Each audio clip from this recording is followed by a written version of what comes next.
এটাই হলো কিমাদির আসল রূপ। বেঈমান কিমাদিকে না দেখলে জানতেই পারতাম না।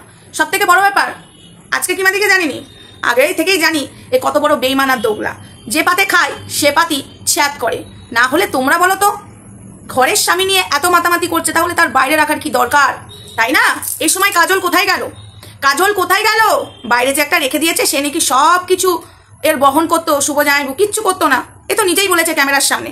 তাহলে সে কোথায় গেল? কাজল পরে রাখবো তোমায় চোখের কোণে, গাইবো আমি শুনবে তুমি, আর যেন না কেউ না শোনে। কাজল পরে রাখবো তোমায় চোখের কোণে। হাই ফ্রেন্ডস, সোমা ওয়ার্ল্ডে তোমাদেরকে অনেক অনেক স্বাগত আর অনেক অনেক ভালোবাসা। চলে এসেছি আবার একটা ভিডিও নিয়ে। এই ভিডিওটা অবশ্য আগে যাওয়ারই কথা ছিল, কিন্তু লেট হয়ে গেল, কি আর করা যাবে। লেট হলে কিছু করার নেই, এরপরে আরও অনেকগুলো ভিডিও আছে, এক এক করে যাবে। কেননা ভিডিওগুলো জমে গেছে, কারণ সবাইকে ছেড়ে দিলে হবে না, একের পর এক অন্যায় চলছে সোশ্যাল মিডিয়াতে।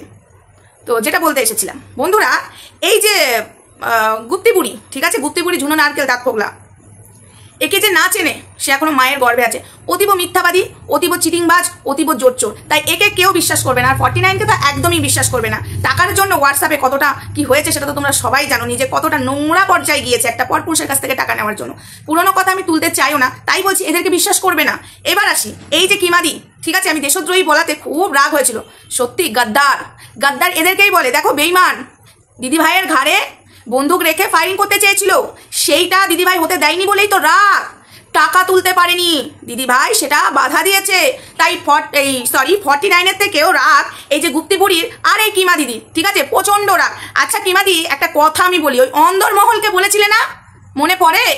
পা ভেঙেছিল যখন, কিছু টাকার দরকার ছিল, এখানে এসেছো হাত পাততে, ওয়াইটিটা বেছে নিয়েছো। তাহলে কিমাদি তুমি কি করছো? তোমার দিকে আজকে আঙুল তো অবশ্যই তুলবো। সব থেকে বড় ব্যাপার, যার স্বামী এত অসুস্থ, তা সে আগে নিজে থেকেই জানে যে আমার স্বামী প্রচন্ড অসুস্থ হয়, টাকা পয়সা খরচা হয়, তাহলে তার মেয়ে কি করে এদিক ওদিক ঘুরতে যায়?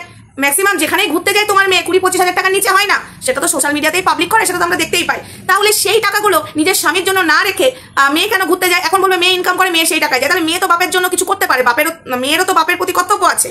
হ্যাঁ, তুমি সবসময় ওয়াইটির ভরসাতেই তোমার স্বামীকে না একদম বড় হসপিটালে, বড় নার্সিংহোমে ভর্তি করে দিচ্ছ। হ্যাঁ, এটা জিজ্ঞাসা করছি তোমাকে, ঠিক আছে? এখন তুমি বলবে যে হ্যাঁ আমার স্বামীকে ভর্তি করে মেরে ফেলো, তুমি যেটা ডায়লগ দিয়েছো। না, কিন্তু পরবর্ষায় কেন তুমি যা ডায়লগ মারো ক্যামেরার সামনে, এবং মনে পড়ে হ্যাঁ দিদিবা কি, হ্যাঁ তুমি কেস দিয়ে দাও, এই করে দাও সেই করে দাও, আমার প্রচুর টাকা। তো এই সময় ধাওয়া ফুস সঙ্গীতা ম্যাডামের ঘাড়ে বন্দুক রেখে ভেবেছিলে ফায়ারিং করবে। তোমার মতো বেইমান, এই যে তোমার আসল রূপ, তোমার স্বামী যেই বাড়ি ঢুকে গেছে তুমি তোমার রূপ দেখিয়ে দিয়েছো, ঠিক আছে, তুমি তোমার রূপটা দেখিয়ে দিয়েছো। চাইলে আমি অনেক কিছু বলতে পারি, কিন্তু বলছি না কেন জানো তো? সেই শিক্ষাটা আমার মধ্যে নেই, এবং দিদিভাইও চাই না আমি এগুলো বলি। যদি এখনই বলি না, যেটুকু ভিউয়ার্স আছে তোমার পাশে সেটুকুও থাকবে না কিমাদি। তুমি আরো কি করেছো, ঠিক আছে? চাইলে আমি অনেক কিছু বলতে পারি, ওইটুকু মুখ নিয়েও বসতে পারবে না। তোমার লজ্জা লাগে না? টাকা তুলতে পারলে না বলে দিদিভাইকে যা না তাই বলছো? ছি, এটা তোমার সম্মান? নিজের আবার বলো মান সম্মান আছে?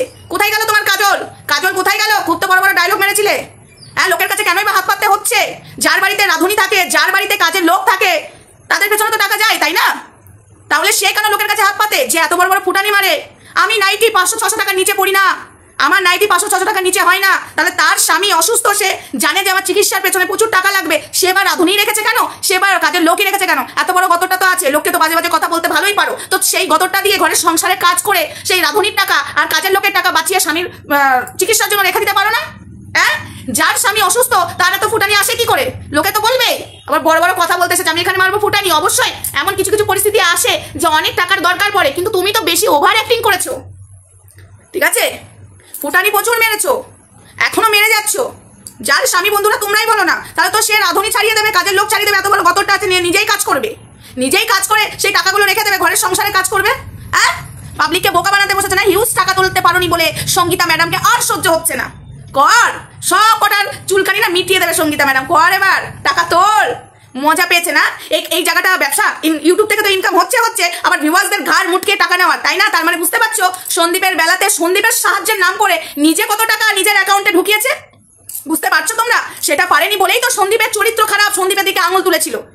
এই যে দেখো আজকে দিদিভাই আমাদেরকে জানায়নি, ওর কাছ থেকে জেনেছি দিদিভাই ওকে টাকা দিয়েছে, তো সেই জায়গা থেকেই বলছি আজকে দিদিভাই ওর উপকার করলো, আবার দিদিভাইয়ের পেছনেই ও বাস দেওয়ার চিন্তা করছে। বাস তো দিতে পারবে না, কিন্তু ওই যে বসে পড়ছে বদনাম করতে। তোর বদনামে মানুষ দিদিভাইকে খারাপ ভাববে না রে, কারণ তুই যে দোগলা, তোর কিছু দোগলা ভিউয়ার্স ছাড়া আর অন্য কেউ বিশ্বাস করবেও না, তোকে সাপোর্টও করবে না।